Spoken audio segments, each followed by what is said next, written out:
एक बार फिर से आपका स्वागत है हमारे podcast listen voice of books पर। आज जो कहानी हम आपके सामने प्रस्तुत करने जा रहे हैं उसका नाम है कोरा ज्ञान। तो चलिए ज्यादा समय बर्बाद ना करते हुए शुरू करते हैं इस कहानी को। एक बहुत ज्ञानी व्यक्ति था। वो अपनी पीठ पर ज्ञान का भंडार लाद कर चला करता था। सारी दुनिया उसकी जय जयकार करती थी। ज्ञानी अपने ज्ञान पर दंभ करता इतराता फिरता था। एक बार वो किसी पहाड़ी के पास से गुजर रहा था। रास्ते में उसे भूख लग गई। इसने इधर उधर देखा। कुछ दूरी पर एक बुढ़िया पत्थरों के पीछे अपने लिए रोटी पका रही थी। ज्ञानी व्यक्ति उसके पास पहुंचा और उसने उससे अनुरोध किया कि क्या वो उसे भी एक रोटी खिला सकती है। बुढ़िया ने कहा, जरूर। आदमी ने कहा, लेकिन उसके पास देने को कुछ नहीं है।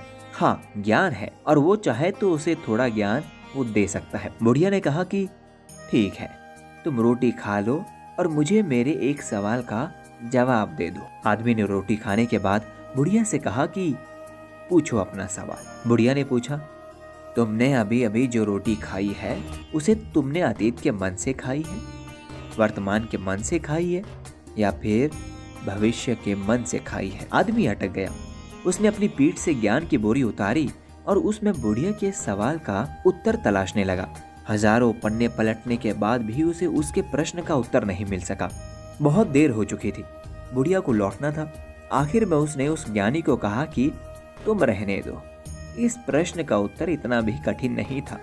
जिंदगी में हर प्रश्न के उत्तर इतने कठिन नहीं होते। इसका तो बहुत सीधा सा जवाब था कि आदमी रोटी मुंह से खाता है, ना कि अतीत, वर्तमान या भविष्य के मन से। वो तो तुम ज्ञानी थे, बड़े आदमी थे।